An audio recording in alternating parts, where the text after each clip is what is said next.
सूद पर खाने वालों की दुआ कभी कबूल नहीं होती। मैं ये भी जानता हूँ कि हमारे बिरादरी के बहुत सारे भाई ऐसे हैं जो किसी मजबूरी के कारण बस या अपने शौक को, अपने इच्छा को पूरा करने के लिए सूद पर पैसा ले लेते हैं। खुदा के लिए एक रोटी कम खाओ, लेकिन सूद का दरवाजा कभी मत खटखटाना, क्योंकि सूद इतना हानिकारक है कि जिसको एक मर्तबा सूद की लज्जत लग गई फिर वो उसमें डूबता चला जाएगा। और मैंने कई ऐसे लोगों को जानता हूँ जो सूद लेने के आदी हो गए, लेते गए, आज पूरा हो जाएगा, कल पूरा हो जाएगा, तरसों पूरा हो जाएगा। हालत ये हो गई कि अपना बना बनाया मकान छोड़ करके शहरे बदर होना पड़ता है। अपनों को छोड़ना पड़ा।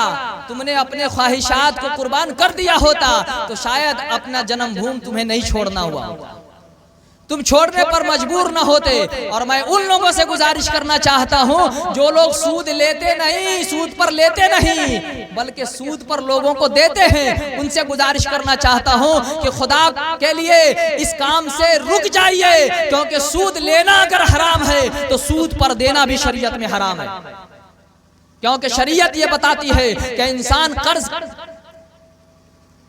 लेने पर आमादा कब होता है, जब उसे जिंदगी में कोई असद जरूरत पेश आ जाती है, जब कोई इमरजेंसी लगती है उसके लिए, जब कोई मजबूरी आ जाती है, तब कोई कर्ज के लिए हाथ फैलाता है। अब सुनिए अल्लाह के रसूल ने क्या इरशाद फरमाया। मेरे नबी ने इरशाद फरमाया कि ए लोगो, तुम अपने समाज में कर्ज को आम कर दो ताकि किसी की सोच सूद के करीब ना जाने पाए। और फरमाया अमीरों से कि अमीर लोगों सुनो, जब किसी को कर्ज देना तो उसको इतनी मोहलत जरूर दे देना कि वो बाइज्जत बाआसानी तुझ तक वो कर्ज लौटा सके। लेकिन हालत ये है कि अमीर लोग कर्ज देते नहीं, गरीब ले ले तो लौटाने का नाम ही नहीं ले।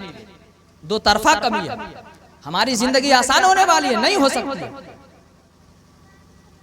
आप सोच रहे होगे कि ये चिकनी और प्यारी प्यारी बातें सिर्फ आपसे कर रहा हूं तो इस मुगालते में मत रहना।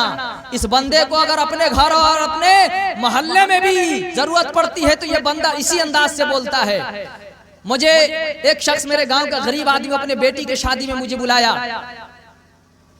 मैंने, अल्लाह ने जो कुछ भी कहा, मैंने कहा कि ठीक है साहब, के अच्छी बात है कि आप अपनी बेटी की शादी कर रही है, बड़ी बात है, ये बड़ी बात है कि आप अपनी बेटी की शादी कर रहे हैं। चलिए मेरे तरफ से, क्योंकि हर आदमी हाथ फैलाने वाला नहीं होता, देने का अंदाज भी होना चाहिए तो किस अंदाज से दिया जाए। तो मैं अगर ये कहता कि चलिए आपकी बेटी की शादी में मैं मदद कर रहा हूं तो उसको बुरा लग सकता था, क्योंकि जिंदगी भर कभी किसी से मांगा नहीं उसने।